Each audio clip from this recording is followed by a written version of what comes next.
하나님의 말씀은 요한복음 16장 7절로 11절입니다. 그러나 내가 너에게 진실을 말하노니 내가 떠나가는 것이 너에게 유익이라. 내가 떠나가지 아니하면 보혜사가 너에게로 오시지 아니할 것이요 가면 내가 그를 너에게로 보내리니 그가 와서 죄에 대하여 의에 대하여 심판에 대하여 세상을 책망하시리라. 죄에 대하여라 함은 그들이 나를 향하여 믿지 아니하며 의에 대하여라 함은 내가 아버지께로 가니 너희가 다시 나를 보지 못하며 심판에 대하여라 함은 이 세상 우두머리는 이미 심판을 받았습니다. 오늘 말씀을 가지고 오해하기 딱 좋은 성령의 책망 3가지라는 제목으로 말씀을 나누겠습니다. 우리는 삼위일체 하나님 그러는데요. 우리 예수님은 지금 어디 계실까요? 예수님은 셋째 하늘에 계십니다. 아버지 하나님은 지금 하늘들에 계시죠. 주기도문에 보면 하늘들에 계신 우리 아버지여 라고 기도하라고 말씀하셨습니다. 그래서 아버지는 항상 그 앞에 하늘들에 계신이라는 수식어가 붙여요.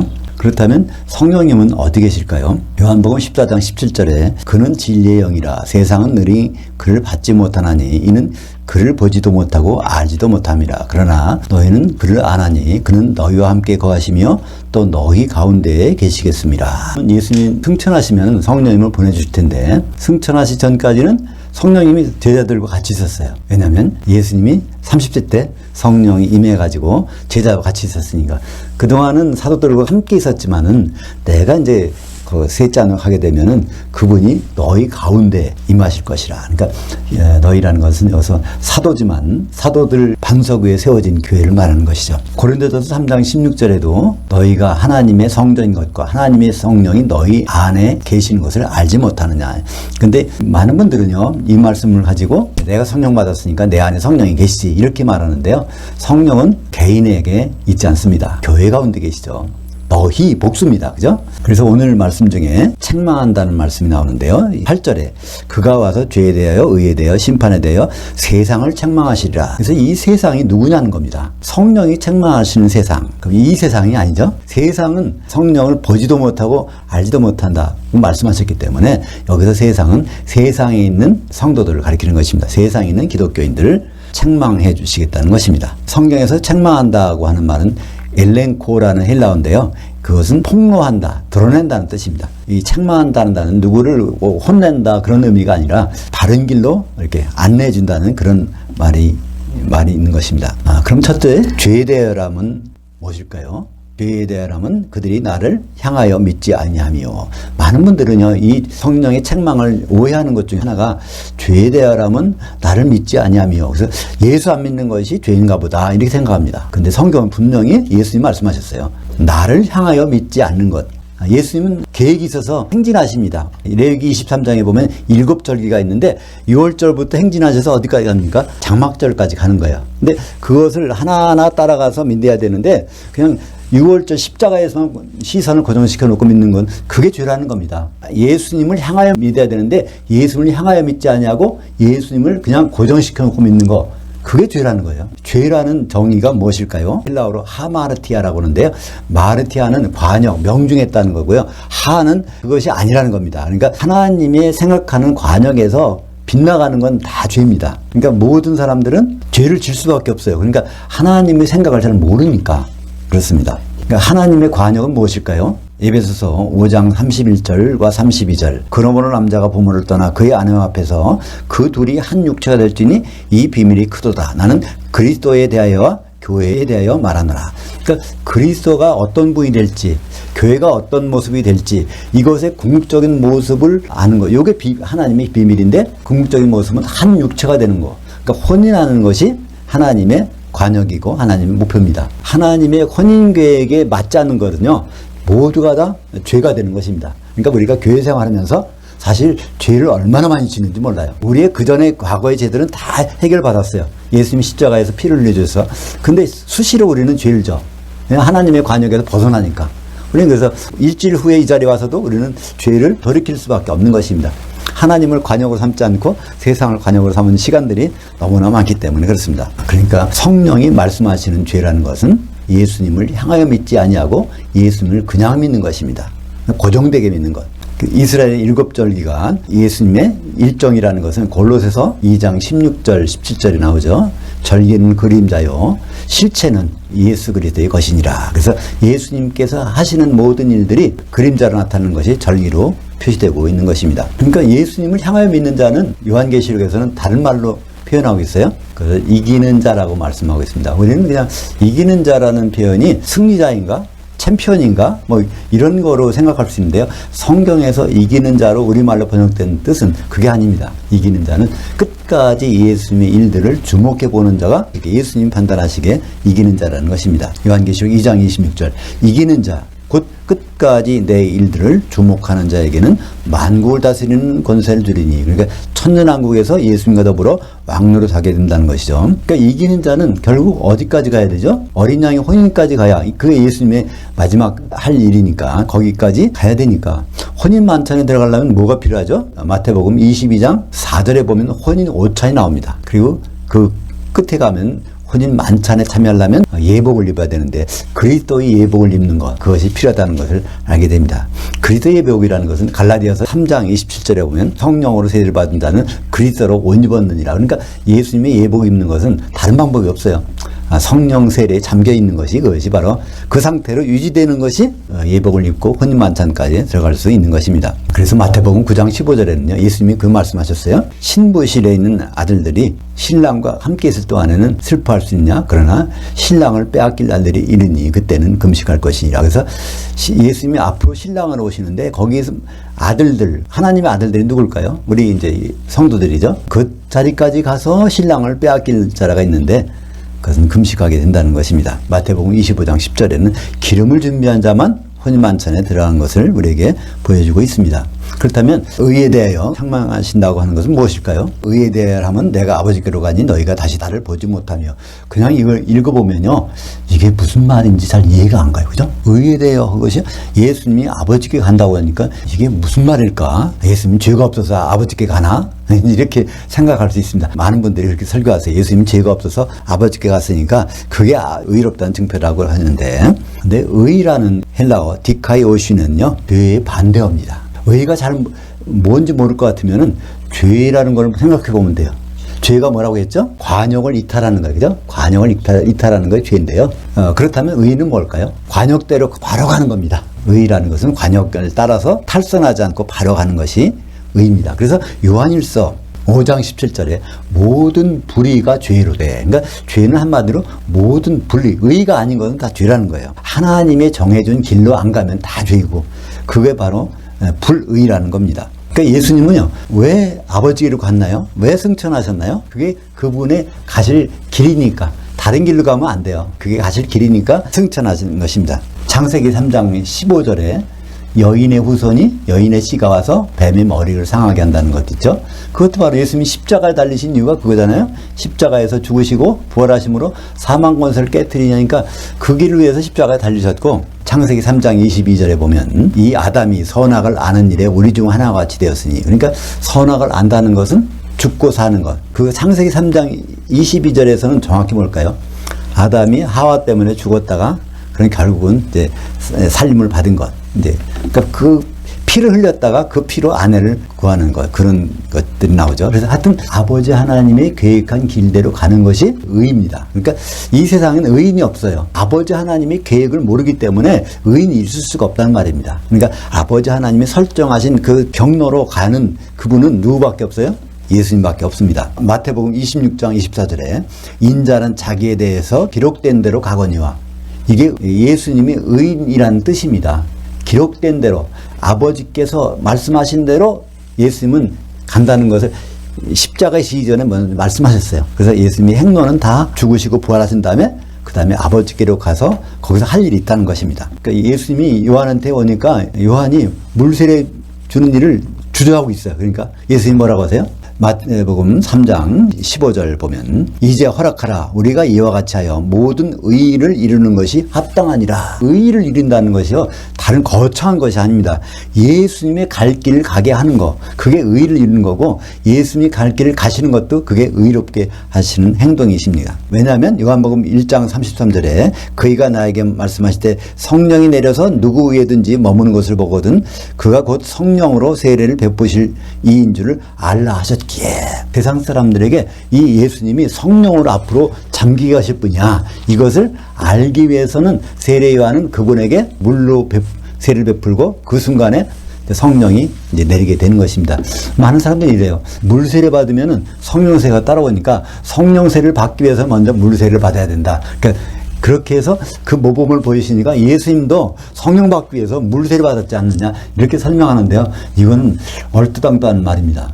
예수님이 요한에게 물세례 받은 것은요, 예수님이 성령으로 세례 주는 분이라는 것을 세상들에게 알려주는 거기 때문에 그거를 알려주려고 요한에게 물세례 받은 것입니다. 그러니까 예수님이 승천이 떠나가시는 것이 왜 의로움의 표시일까요? 오늘 말씀 7절에 그러나 내가 너에게 진실을 말하노니 내가 떠나가는 것이 너에게 유익이라. 내가 떠나가지 아니하면 보혜사가 너에게로 오시지 아니할 것이요 가면 내가 그를 너에게로 보내리니. 예수님이 정해진 길은요, 보혜사 성령님을 보내주시는 거예요. 그게 바로 그분의 정해진 코스란 말이에요. 그래서 올라가신 것입니다. 부활하신 다음에 다음 절 일은 뭐죠? 그게 바로 오순절이죠. 오순절날은 반드시 해야 되는 제사법이 있어요. 떡 2개를 만들어서 흔드는 거예요. 흔드는 제사법을 요제라고 하는데 요동치는 거니까. 떡 2개가 되려면 뭐가 필요할까요? 반드시 기름이 있어야 되는데 그 기름은 성령을 예표하고 있습니다. 성령이 내려서 떡 2개가 만들어지는 그 절기가 오순절입니다. 그래서 오순절날 성령의 기름이 부어져서 아침에는 뭐가 사도들이 한 덩어리 떡이 되고 그날 저녁에는 성도 3,000명이 한 덩어리 떡이 돼서 떡 2개가 흔들리는 날이 이제 오순절이 실체입니다. 그전에는 매년 뭐가 됐어요? 매년 사람들이 밀가루를 가져가 떡 2개를 만들어서 금년에도 흔들고 내년에도 흔들고 뭐 이런 식으로 쭉 흔들어 왔는데 예수님이 십자가 달리시는 그때는 밀가루를 만든 것이 아니라 사람이 가루가 돼서 분쇄가 돼서 그 뭉쳐져서 교회가 된 날, 그것이 오순절인 것입니다. 그러니까 예수님은 의로우시니까 어떻게 하실까요? 이제 반드시 내려오십니다. 그죠? 우리를 만나러. 그분의 길은 정해져 있어요. 내가 가면 너의 처소를 예비할 텐데 내가 처소를 예비한 너에게 와서. 그러니까 예수님은 반드시 가야 됐고 예수님은 반드시 오시게 됐습니다. 오시는 이유가 뭐죠? 예수님이 의로우셔서. 그러니까 예수님은 의로우셔서 나팔절에 하늘에서 하늘들로 오실 것이고 속죄절에 공중에서 기독인을 만나시고 심판하시고 장막절에 혼인하실 것입니다. 이것이 예수님이 의롭다는 표시입니다. 예수님의 정 코스이기 때문에 그렇습니다. 마태복음 24장 31절 그가 큰 나팔 소리와 함께 천사들을 보내리니 그들이 그의 택하신 자들을 하늘들 이 끝에서 저 끝까지 사방에서 모으리라. 어디로요? 공중으로. 이 말씀은 예수님이 뭘 염두에 두셨을까요? 나팔절을 염두에 주시고 큰 나팔 소리가 울릴 때 내가 천사들을 보내서 너희를 이제 하늘들 공중 위로 다 모으겠다. 그러니까 예수님은 항상 계획이 있으셨어요. 하늘에 올라가시면서도 오순절 때 필요한 성령을 내어드리려고 이제 거기 하늘에 계시다가 다시 이제 공중으로 오실 때 그때는 그 나팔절 때 그거를 모든 성도들을 모으려고 그 다음에 이제 심판해서 혼인만찬까지 가시기 위해서 예수님이 항상 그 7가지의 일정을 하나도 잊어버린 적이 없습니다. 그러니까 의로우시죠. 예수님은 거듭 반복 말씀해드리지만 제 코스로 가는 것을 의롭다고 하는 것입니다. 죄는 뭐라고 그랬죠? 관역에서 빗나가는 거. 그러니까 의와 죄는 같은 개념이에요. 정반대인데 개념은 같습니다. 그러니까 죄는 예수님을 추적해서 믿지 않는 것이 죄고 의는 바로 예수님이 제 코스로 성경에 기록된 대로 그에서 행하시는 거고 그래서 하나님의 통치 목적을 쭉 따라가면 바로 뭐가 나올까요? 의로우신 예수님이 의로워진 성도들과 만나서 혼인하는 것입니다. 그죠? 그러니까 예수님은 의롭다는 것을 우리는 부인할 수가 없어요. 그죠? 그렇다면 우리 혼인하려면 어떻게 될까요? 우리도 의로워져야 돼. 그러니까 우리가 의롭게 되려면 예수님의 행로를 쭉 같이 따라가는 수밖에 없어요. 어디까지? 바로 장막절까지. 그래서 요한계시록 19장 6절부터 8절까지 할렐루야 주 우리 하나님 곧 전능하신 이가 통치를 끝내셨도다. 그러니까 통치를 끝낸 현장을 보니까 어린 양의 혼인이 이뤘고 그의 아내가 자신을 준비하였으므로 그녀가 입은 한 세마포옷은 성도들의 의로움들 이로다 하더라. 그래서 마지막에 가서 뭐가 돼요? 의로우신 어린 양이 의롭게 된 성도들과 만나서 혼인하는 거. 거기에 바로 한 세마포옷이 바로 성도들의 의로움. 그게 바로 혼하는 신부를 말씀하고 있는 것입니다. 그렇다면 세 번째 심판에 대해서 심판에 대하여라면 이 세상 우두머리는 이미 심판을 받았습니다. 이건 무슨 뜻일까요? 예수님은 심판에 대해서 많이 말씀하셨어요. 그죠? 알곡은 곡간에 쭉정이는 그 꺼지지 않는 불에 태우시리라, 뭐 추수해서 그걸 나누시리라, 뭐 이런 말씀, 심판에 대한 말씀 많이 하셨어. 근데 요한복음 16장 11절에 심판에 대하여라면 이 세상 우두머리는 이미 심판을 받았습니다. 그렇다는 얘기는 뭘까요? 마귀는 더 이상 심판할 일이 없다는 거예요. 누굴 심판하신다는 얘기일까요? 그러니까 심판에 대하여라면 바로 너희들, 예수 믿는 사람들을 심판하시겠다는 것입니다. 누구를 심판자로 세워서? 사도들을 심판자로 세워서 우리 성도들을 심판하시겠다는 것입니다. 이것이 성령의 책망이에요. 그럼 뭐를 심판하실까요? 바로 죄에 대해서, 의에 대해서. 죄에 대하여라면 바로 예수님을 끝까지 향해서 믿지 않는 것, 그걸 심판하시고, 의에 대하여라면 예수님이 자기의 길을 곧 가는 것을 그것을 생각지 않으니까 예수님이 재림하시는 것도 잊어버리는 것, 그 모든 것을 가지고 누굴 심판? 우리 예수 믿는 사람들을 심판하시는 것입니다. 고린도후서 5장 10절에 이는 우리가 다 반드시 그리스도 심판 앞에 나타나게 되어 각각 선악간에 그 몸으로 행한 것을 따라 받으려 함이라. 그래서 그 몸은 예수 그리스도의 몸이니까 교회죠. 그러니까 교회 안에서 선한 일을 했느냐 악한 일을 했느냐에 따라서 심판하시겠다는 것입니다. 그러니까 선한 일은 뭐라고 그랬죠? 우리의 선이 아니라, 도덕적인 선이 아니라 하나님의 선하심. 하나님의 선하심과 하나님의 악하게 보심은 창세기 2장 18절에 나와 있다고 그랬죠? 이 아담이 혼자 사는 것이 내게는 선하지 아니하니 그를 위해서 돕는 배필을 지으리라. 그래서 이 아담은 그리스도의 모형이니까 우리 하와는 바로 교회의 모형이죠. 그래서 그 일에 아담과 하와로 나타난 그리스도와 교회의 혼인에 가담한 자, 그건 선한 일을 한 거고, 그걸 모르고 지내는 자, 그건 악한 자라는 것입니다. 그러니까 우리가 앞으로 다가올 심판이 그냥 마귀 심판 그렇게 생각한다면 그건 큰일입니다. 그죠? 마귀는 이미 심판받았다고 했는데 마귀는 뭐가 남았을까요? 집행만이 남은 것입니다. 그러니까 법정에서, 대법원에서 사형 선고를 받은 사람은 그 다음에는 뭐가 남았죠? 사형 집행이 남은 것입니다. 그러니까 사탄 마귀는 사형 선고를 받았어요. 그렇지만 집행은 언제 있죠? 2번 있죠? 한 번은 천년왕국 시작될 때 무적행에 들어가 있는 거. 그 다음에 마지막은 백보자 심판 바로 저 직전에 뭐가 나오죠? 천년왕국 끝난 다음에 불못에 던져지는 거. 그러니까 마귀의 심판이 이미 결정된 것입니다. 근데 우리의 심판은 아직 결정이 안 됐어요. 그죠? 우리는 아직 재판을 안 받고 있어. 그러니까 우리가 재판을 받는 그 자리에 들어갈 텐데 우리가 준비할 것은 무엇인지, 우리의 죄목이 뭘 건지를 미리 알고 대비한다면 우리가 영생을 얻을 수가 있는 것입니다. 근데 그 심판대를, 우리가 설 심판대를 미리 가서 보고서 그 현장을 비디오로 촬영해서 우리에게 보여준 것이 있어요. 그게 바로 요한계시록 1장 10절과 13절에 보면 우리가 그 자리에 서야 되는데 대신 가서 보여준 그 장면이 있습니다. 요한계시록 1장 10절, 13절을 보겠습니다.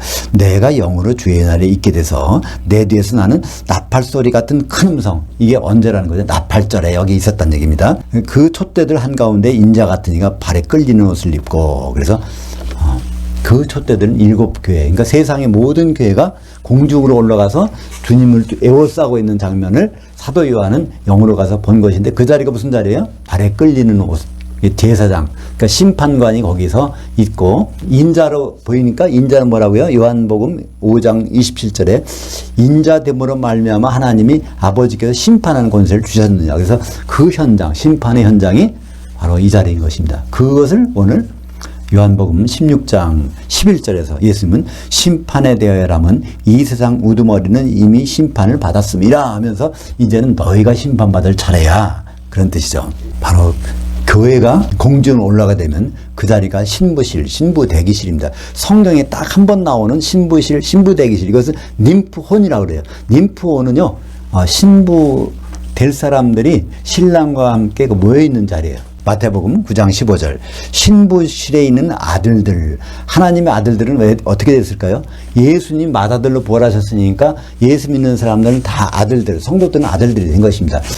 공중의 신부실에 올라가 있는, 휴거되어 있는 하나님의 아들들이는 성도들이 신랑과 함께 있을 동안에 슬퍼할 수 있느냐?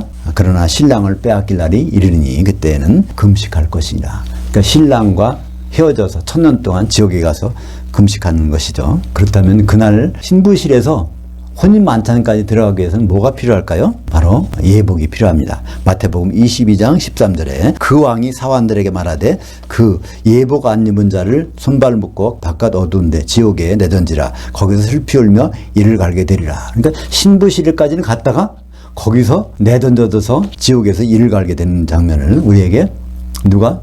예수님께서 친히 말씀해 주신 것입니다. 마태복음 22장에 이 말씀이 있으니까 그렇죠? 영생과 영벌이라는 단어가 성경에 있습니다. 어디 나올까요? 마태복음 25장 양과 염소에 비해서 46절에 나옵니다. 영생과 영벌. 그때 영생 영벌은요, 1000년 동안의 삶, 1000년 동안의 벌, 이런 단어입니다. 그러니까 아이오니오스라는 단어를 써서요, 1000년 동안. 이게 예수님 오셔서 1000년 동안 예수님과 사는 것을 영생이라고 그러고요, 예수님 오셔서 1000년 동안 벌 받는 것을 영벌이라고 성경은 말씀하고 있는데, 그 기준이 뭘까요? 장성한 양이냐 새끼 염소냐. 장성한 양은 예수님이 주신 꼴을 잘 먹어야 돼요. 예수님은 누굴 통해서 꼴을 주실까요? 사도들을 통해서. 오병이어의 기적에서 예수님은 직접 주시지 않았어요. 반드시 사도들, 12사도를 통해서 12광조리로 나눠주시고 다시 남은 것을 12광조리로 회수하셨어요. 예수님은요, 직접 주시지 않습니다. 반드시 사도들을 통해서 주시는데, 그것을 제대로 먹은 사람을 장성한 양, 그 먹다가 중간에 다른 걸 먹은 사람은 새끼 염소. 그래서 이것을 구분하는 자리가 그리스도의 심판대고, 그것이 이제 공중에서 우리가 만날 심판대인 것입니다. 성령의 책망을 무시한다면 성령을 거역하는 것입니다. 그러니까 두 가지가 있어요. 예수님을 거역한 것들은요, 그건 괜찮아요. 예수님 직접 말씀해 줬어요. 그죠? 나를 거역한 거, 나를 모독한 것은 용서함을 받을 수 있다는 거예요. 그건 어떻게 용서함을 받을 수 있죠? 예수님이 죄사함의 기도를 하셔서 십자가에서 첫 번째 한 기도가 그겁니다. 누가복음 23장에 보면 첫 번째 한 기도가 주여 저들 용서해 주시옵소서. 그들이 하는 것을 모릅니다. 그러니까 예수님의 기도는 굉장히 강력해요. 예수님이 그들 용서해 달라고 기도했으면 하나님 아버지께서는 그것을 반드시 이루어 주셔. 그러니까 우리의 모든 죄들은, 인자를 거역한 것은 다 용서받았어요. 십자가에서 그거 선언하셨으니까, 그죠? 기도로. 그렇다면 우리는 어떤 죄가 있을까요? 바로 우리 죄는 따로 있어요. 예수님이 하시는 일, 그거를 끝까지 보지 않는 것은 모두 건 죄야. 예수님이 그것을 성령을 통해서 이제 우리에게 가르쳐 주시는 거 아닙니까? 마태복음 12장 32절. 누구든지 말로 인자를 거역하면 사하심은 얻되, 누구든지 말로 성령을 거역하면 이 시대와 오는 시대에도 사하심을 얻지 못하리라. 그러니까 오늘 요한복음 16장 8절부터 11절까지 성령의 책망은요, 너무나 중요합니다. 이것은 그냥 우리가 적당히 보낼 수가 없어요. 예수님 말씀은 적당히 보낼 수도 있어. 그러나 이 성령께서 가르쳐 주신 말씀은요, 우리가 거스른다면 용서를 받지 못하는 건데, 어떻게? 이 시대와 오는 시대. 이 시대, 우리가 살고 있는 시대는 무슨 시대예요? 아버지가 통치하는 천국. 오는 시대는 무슨 시대예요? 예수님께서 통치하시는 천년왕국에서 용서를 받지 못한다는 말씀이죠. 사랑하는 여러분, 모든 기독교인은 공중으로 휴거되면 심판에서 예외될 수가 없습니다. 성령의 책망 세 가지. 죄에 대해서, 의에 대해서, 심판에 대해서. 이것은 결국 하나입니다. 죄가 뭐라고요? 관역에서 이탈하는 거. 의가 뭐라고요? 제 길로 가는 거. 그리고 심판은 누구에게요? 마귀가 아니라 우리가 심판받게 된다는 것입니다. 그러니까 주님 앞에 서서 심판받는다는 걸 생각할 때 우리는 준비가 필요하지 않습니까? 법원에서 뭐 재판할 때요, 제일 처음에 내는 게 뭔지 아십니까? 준비 서면에서 내고 그 다음에 후속서를 내고 재판받습니다. 우리는 뭘 준비해 갖고 예수님 앞에 설 수 있을까요? 마태복음 25장 10절. 신랑이 오므로 준비했던 자들은 함께 혼잔치들 만찬에 들어가고 문은 닫히니라. 그러니까 준비한 자만 예수님의 혼인 만찬에 들어갑니다. 우리가 준비한 게 없다면 거기서 기독교인은 전부 다 예수님 만나게 돼 있어요. 슬기로운 다섯처녀나 미련한 다섯처녀나 누구나 만나게 돼 있어요. 새끼 염소나 장성한 양이나 다 예수님을 만나게 돼 있어요. 근데 거기서 준비한 자만이 혼인 만찬에 들어가게 됩니다. 이 준비는 무엇일까요? 바로 성령의 기름인 것입니다. 성령의 기름이 있어야 여러 성도들이 한 신부가 돼서 혼인 만찬에 들어갈 수 있기 때문입니다. 우리 다른 많은 일이 있지만 우선적으로 성령의 기름 준비 같이 하시지 않겠습니다. 혼자 할 수 있는 일이 아니에요. 그건요, 예수님이 말씀하셨기 때문에. 마태복음 18장 20절에 두세 사람이 내 이름을 향하여 믿는 곳에 내가 거기 있겠다. 그러니까 예수님 이름으로 성령을 보내주셨기 때문에 우리는 적어도 두세 사람이 항상 교통해야 되는 일, 그것이 성령의 기름주임인 것입니다. 기도하겠습니다. 하나님 아버지, 우리는 성령의 책망이라는 것이 과연 무엇이있는지를 오늘 말씀을 통해서 다시 한번 깨닫습니다. 예수 믿고 있다면 그것은 죄일 수 있습니다. 예수를 끝까지 추적하면서 어떤 분으로 오실지를 향하여 믿을 때 그분이 의로운 분을 우리가 의롭게 된 상태에서 만나서 혼인하는 것을 믿습니다. 우리는 마귀의 심판을 걱정하지 말고 우리가 우리의 심판에 대해서 준비할 수 있도록 인도하여 주시옵소서. 예수님 이름으로 기도합니다. 아멘.